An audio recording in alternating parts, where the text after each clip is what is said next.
अस्सलाम वालेकुम viewers, welcome back to my channel. I hope you all will be fine.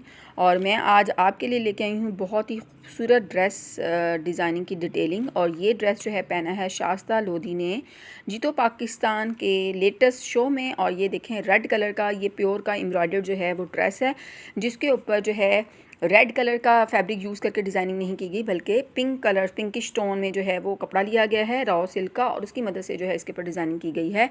आप इसके sleeves check करें, स्लीव्स के आगे जो है शिटर लेस लगाई गई है, और फिर सेंटर के अंदर जो हैं वो आप कह लें कि शेप्स बनाकर तो उनको अटैच किया गया है, जो बहुत खूबसूरत लग रही हैं।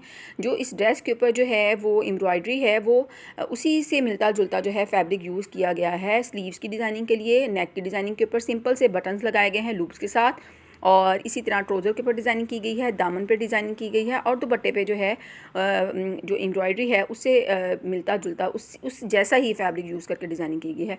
तो देखें, आप देख सकते होंगे पिनटैक्स की मदद से ट्रोज़र के ऊपर जो है पिनटैक्स ऐड किया गया, उसके साथ जो है लूप साइड पे डाल के तो बटन्स लगाए गए हैं सेम एज इट इज जैसे नेक के ऊपर जो है वो डिज़ाइनिंग की गई है। दामन पे भी बिल्कुल वैसी ही डिज़ाइनिंग है जैसे स्लीव्स के ऊपर डिज़ाइनिंग की गई है। और दुपट्टों के पल्लुओं के ऊपर जो है बहुत खूबसूरत जो है वो उन्होंने जो है कपड़े की मदद से जो है डिज़ाइन बनाया है, फैब्रिक लगाया है, और फैब्रिक लगाने के बाद जो है नीचे जो है जिग जैग शेप के अंदर जो है कपड़ा जो है वो अटैच किया गया है। तो ये जो है आप देख सकते होंगे कि साइड्स पे आपको जो है चौक नज़र आएंगे, चौक्स पे जो है पहले जो है ट्राइंगल्स लगाए गए हैं, फिर लूप्स लगाए गए। उम्मीद है आपको वीडियो अच्छी लगी होगी।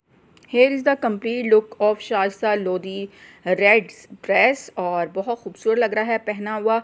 तो उम्मीद है आपको वीडियो अच्छी लगी होगी। अगर वीडियो अच्छी लगी है तो लाइक कर दीजिएगा। उसके साथ साथ अगर आप चैनल पे न्यू हैं तो चैनल को सब्सक्राइब करना मत भूलिएगा, और साथ साथ बेल आइकन को भी ज़रूर प्रेस कर दीजिएगा। अब मुझे इजाज़त दीजिए, और इसके साथ ही अल्लाह हाफ़िज़।